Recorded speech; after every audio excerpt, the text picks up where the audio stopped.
A heavily domed sapphire crystal grants an awesome view of what the Hey everybody, and welcome to a new installment of Split Second, the show where watches are discussed, but the memes just disgust.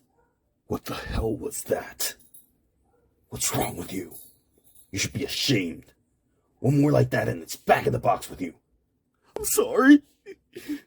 My name is Julio, and this is starting to get away from me.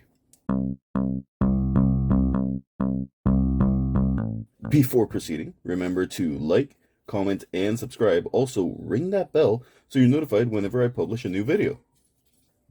As always, we're starting with our customary wrist check. Today, I'm wearing my G-Shock DW5600BB. You can see my real versus fake video for that here. And you're going to want to keep an eye out for my mod video on this watch. As you can probably tell from the thumbnail, we are going to be discussing something else today. So let's dive right in. This is the Kaal Multiverse Sol, one of 3 variants of a space-themed watch, the others being Artemis for Moon and Gaia for Earth. Kaal really brought something unique to the microbrand stage with this. This piece is just the best kind of bonkers. A definite conversation starter. This watch forgoes a lot of watch convention that we take for granted and instead opts for a reading scheme that does have a tiny bit of a learning curve, but thankfully it's not too steep of one. But we'll get to that in just a moment. The watch features a full 316L stainless steel construction of the case, screw-on case back, ensign buckle, and crown. It incorporates a smooth, fixed bezel, which leads into one of several bold design choices on this watch. A heavily domed sapphire crystal grants an awesome view of what's underneath. And I'm just going to work my way inward from the bezel because, as you can see here, there's quite a lot to unpack. The watch features a Rio chapter ring with your standard Arabics and 5-minute intervals, except for at 3 and 9, where what I'm going to call a bridge appears to be anchored to the case. And at 12, where a triangle helps provide orientation. In between those Arabics are dots marking the rest of the minutes. The next level down, you can appreciate the base dial, which is made from aventurine, and in the center, as a focal point, you have a sort of 3D rendered celestial body. On this variant, the Sol, you have the Sun. On the Gaia and Artemis, you would have the Earth and Moon, respectively. Which, by the way, Sol, Kaal went really hard on the Greek mythology for the other 2 variants and couldn't name this one the Apollo. But whatever, I digress. As for the rest of what you see under the crystal, well, it's easier to just kill 2 birds with 1 stone and just tell you how to read the thing while I'm at it. So, on top of the aventurine base dial, Kaal have placed a clear plastic disc, which has numbers 1 through 12 printed in C3 Superluminova. This serves as the hour hand.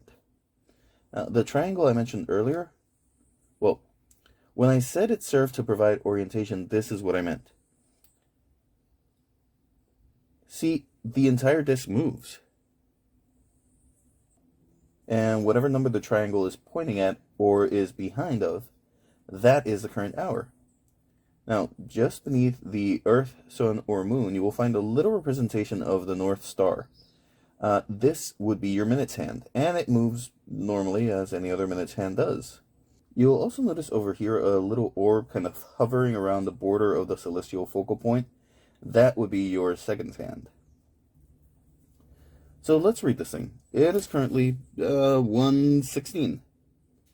If I pop the crown and move the hands clockwise, you will be able to better appreciate how this works. See? We're currently at 2:26. And now we're at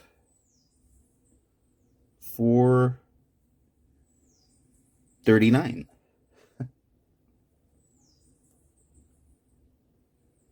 It takes a bit of getting used to, but it's not as big of an adjustment as you may think. So securing the watch to your wrist are two pieces of some of the best dead animal you can find. Horween Leather. This is my first experience with Horween, and I have to say, I now know what all the fuss was about. It's just incredibly premium. The strap is so soft to the touch, pliable, nice smelling, and has a minimal break-in period. The Kaal watch's logo is embossed on the underside, and it features some wonderfully clean stitchwork in white. If you have never had Horween leather in your life, I highly suggest you go about remedying that problem. The caseback is screw-on and mostly solid, but includes a little window to peek at the balance wheel. While a nice idea in theory, in practice, the rotor has a way of obscuring the view. The design of the caseback is, as with the rest of the watch, quite eye-catching. Near as I can figure, this is a representation of the solar system, but that just doesn't seem 100% on the money.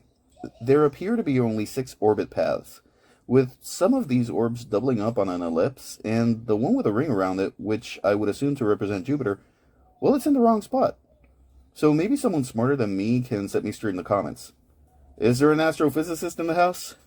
The crown is signed and loomed, and has a decent knurling, which greatly facilitates operation. It's a push-pull rather than screw-down, but, that's fine, considering this isn't really a sports watch or anything like that. Speaking of which, the water resistance is 30 meters, which makes this watch basically splash-proof. The finishing is almost entirely brushed, with the caseback being blasted, as well as some indents on the top of the lugs here, which kind of remind me of comets. And on the side of each lug are these little caps with 5 pointed stars on them. The watch has a case diameter of 42, just a little bit over 42, with a whopping 19.2 millimeters of thickness, and a stout lug to lug of 47.5, which aids in wearability. And it also includes a lug width of 22. Which means that, if you were so inclined, which I highly doubt you will be, you can swap out straps all day long on this thing. So, what do I like? Well, the name of the game here is attention to detail. There are just so many little things that went into the design of this watch, it's almost overwhelming. From the starry effect of the aventurine to the little imperfections of the 3D printed celestial bodies, so much thought and consideration went into this thing. One thing that has been on my mind for a while now is what goes into the cost of a watch. And one thing I keep hearing is the hours of design work that go into producing a timepiece. Now, I'm not sure how I feel about that for most watches, but for this one, yeah, I'll buy it. I'd buy that for $1. Hey, come on, man. The theme is space, not hyper-violent dystopian cyborg movies. Get out of here. No, but seriously. I can see this design being polarizing. It's definitely a love it or hate it type deal, but one thing that no one can dispute is that coming up with this must have taken a lot of effort. I mean, even when you look at it from the side and profile, the damn thing looks like a flying saucer from old B movies. Another thing worth noting is the care that went into manufacturing. As I've said before on this channel, how we do the little things is how we do everything. And well, just take a look at these screw heads. Something this small is really easy to mar and mangle, but all 4 are immaculate. One more thing I loved is the packaging.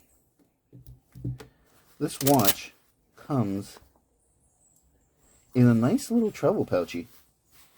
And that's always a better alternative to a watch box which will likely end up in storage or in the garbage.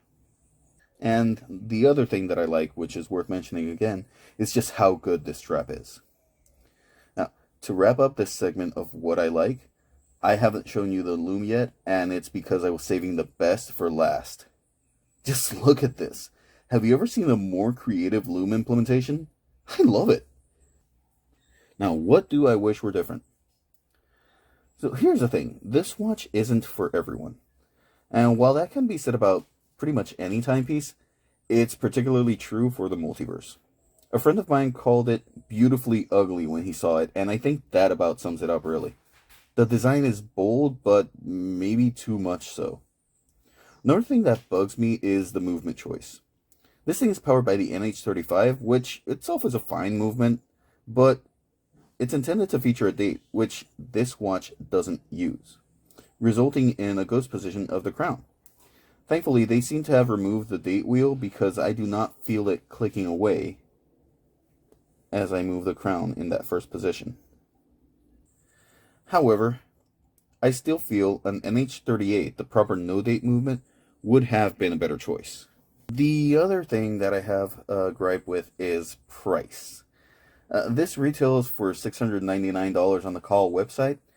I got mine as part of WristCheck monthly charity lottery. I purchased about $60 worth of entries, and I can tell you right now, I would have not likely spent $700 on this, especially when you take into consideration the movement in the back. At this price range, you can get watches powered by an ETA or Solita movement. And yes, I'm aware how I previously acknowledged how design likely affected the cost of this watch. If that contradiction is a problem for you, I humbly suggest you bite me. You can't say that! Okay, geez. If that contradiction is a problem, I remind you that being of two minds isn't necessarily a bad thing, and in this particular case is... wait, no, dude, we can't use the Bobby Brown version. We might as well feature Ike Turner or Chris Brown. Come on, what's wrong with you?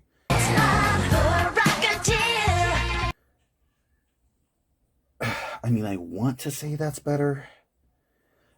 Anyway, the point is, $700 is a not insignificant amount of money for a lot of people, and you need to be absolutely sure you want this watch. Any QC issues? Absolutely none. As I mentioned earlier, a great amount of care obviously went into making this watch happen. From a production perspective, this baby is flawless. Final thoughts. The Kaal Multiverse is a well thought out, well constructed timepiece. The design is definitely not for everyone, and the price might make you say, Houston, we've had a problem. I've reached out to Kaal to see if I can get a discount code for you guys, but so far haven't received a response at the time of filming. If I get something from them, I'll either add it in post as a little graphic here, ooh, such editing skills, or I'll leave it in the description down below. However, one thing you can do is buy it from WristCheck Monthly. They currently have it listed for £520, which is a little bit over $700 at the moment. But if you use my discount code, you can buy it for 10% less, which is £468, or about $640. What are your thoughts on the Kaal Multiverse, though? I'd love to hear from you in the comments section. That'll be it for now. Stay safe, mask up, and be kind to each other, because life can change in a split second. Whoa! You made it all the way to the end of the video? Really? That's amazing. Even I don't make it all the way to the end of the video. Well, if you like what you saw, click here for another video and click here to subscribe to my channel. Don't forget to ring that bell so you're notified whenever I publish a new video. Thanks for watching.